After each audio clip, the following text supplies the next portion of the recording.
ओम परमात्मने नमः। पहले श्लोक से 17वें श्लोक तक क्षेत्र, ज्ञान और ज्ञेय का जो वर्णन हुआ है, अब आगे के श्लोक में फल सहित उसका उपसंहार करते हैं। इति क्षेत्रम तथा ज्ञानम ज्ञेयम योक्तम समासत मद्भक्त एतद्विज्ञाय मद्वायोपपद्यते। अर्थात इति क्षेत्रम तथा ज्ञानम ज्ञेयम योक्तम समासतः, इसी अध्याय के 5वें और 6ठे श्लोक में जिसका वर्णन किया गया है वह क्षेत्र है। 7वें से 11 श्लोक तक जिस साधन समुदाय का वर्णन किया गया है वह ज्ञान है, और 12वें से 17वें श्लोक तक जिसका वर्णन किया गया है वो ज्ञेय है। इस तरह मैंने क्षेत्र, ज्ञान और ज्ञेय का संक्षेप से वर्णन किया है।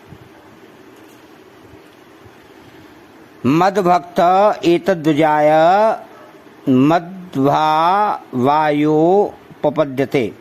मेरा भक्त क्षेत्र को, साधन समुदाय रूप ज्ञान को और ज्ञेय तत्व परमात्मा को तत्व से जानकर मेरे भाव को प्राप्त हो जाता है।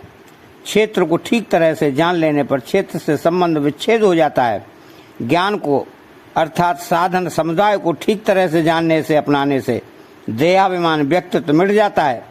ज्ञेय तत्व को ठीक तरह से जान लेने पर उसकी प्राप्ति हो जाती है, अर्थात परमात्मा तत्व के साथ अभिन्नता का अनुभव हो जाता है। यहाँ मद्भक्त एतद्विजाय पदों का तात्पर्य है कि समग्र परमात्मा का ज्ञान भक्ति से ही हो सकता है। अतः साधक को भक्त होना चाहिए। इस श्लोक में आए मद्भावा योपपद्यते पद को गीता में कई प्रकार से कहा गया है, जैसे मद्भाव मांगता, मम साधर्म्य मांगता, मद भावम सो अधिगच्छति। मद भाव का अर्थ है मुझ। परमात्मा की सत्ता, यह सिद्धांत है कि सत्ता एक ही होती है, दो नहीं होती। भगवान ने गीता में ज्ञान और भक्ति दोनों में ही अपने भाव की प्राप्ति बताई है। ज्ञान में इसका तात्पर्य है कि ब्रह्म से साध धर्म होना, अर्थात जैसे ब्रह्म सत चित आनंद रूप है, ऐसे ही ज्ञानी महापुरुष का भी सतचित आनंद रूप होना भक्ति में इसका तात्पर्य है। तो भक्त की भगवान के साथ आत्मीयता अर्थात अभिन्नता होना ही आवश्यक है।